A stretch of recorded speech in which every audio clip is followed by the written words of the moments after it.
حضرت معاذ بن جبل رضی اللہ تعالی عنہ بیان کرتے ہیں، ایک روز رسول اللہ صلی اللہ علیہ وسلم ہمیں نماز فجر پڑھانے کے لیے تشریف نہ لائے۔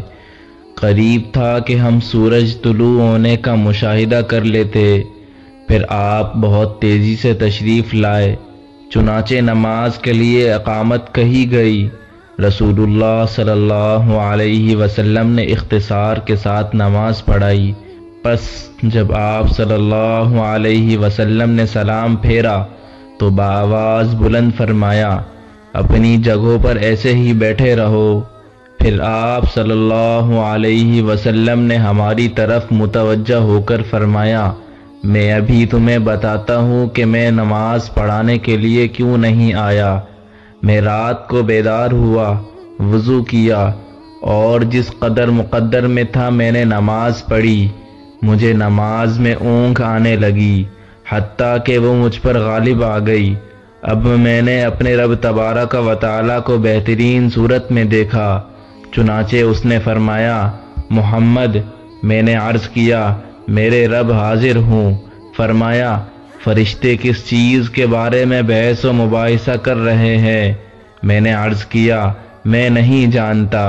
اللہ تعالیٰ نے 3 مرتبہ ایسے فرمایا۔ آپ صلی اللہ علیہ وسلم نے فرمایا، میں نے اسے دیکھا کہ اس نے اپنا ہاتھ میرے کندھوں کے درمیان رکھا، حتیٰ کہ میں نے اس کی انگلیوں کے پوروں کی ٹھنڈک اپنے قلب و صدر میں محسوس کی، اور میرے سامنے ہر چیز واضح ہو گئی اور میں نے پہچان لیا۔ پھر رب تعالیٰ نے فرمایا، محمد۔ میں نے عرض کیا، میرے رب میں حاضر ہوں۔ فرمایا، مقرب فرشتے کس چیز کے بارے میں بحث و مباحثہ کر رہے ہیں؟ میں نے عرض کیا، گناہ مٹا دینے والے اعمال کے بارے میں۔ فرمایا، وہ کیا ہے؟ میں نے عرض کیا، باجماعت نماز پڑھنے کے لیے چل کر جانا، نماز کے بعد مساجد میں بیٹھے رہنا، ناگواری کے باوجود اچھی طرح وضو کرنا۔ فرمایا، پھر وہ کس چیز کے بارے میں بحث کر رہے ہیں؟ میں نے عرض کیا، درجات کے بارے میں۔ فرمایا، وہ کیا ہے؟ میں نے عرض کیا، کھانا کھلانا، نرمی سے بات کرنا، اور جب لوگ سو رہے ہو نماز تہجد پڑھنا۔ فرمایا، کچھ مانگ لے۔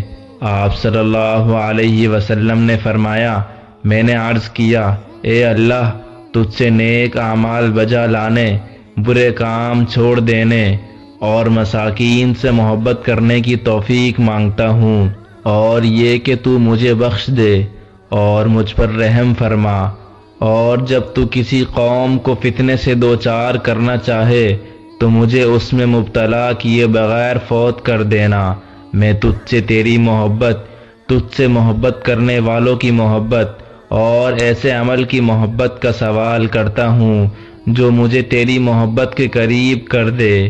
پھر رسول اللہ صلی اللہ علیہ وسلم نے فرمایا، یہ خواب حق ہے، بس اسے یاد کر لو اور پھر اسے دوسروں کو بتاؤ۔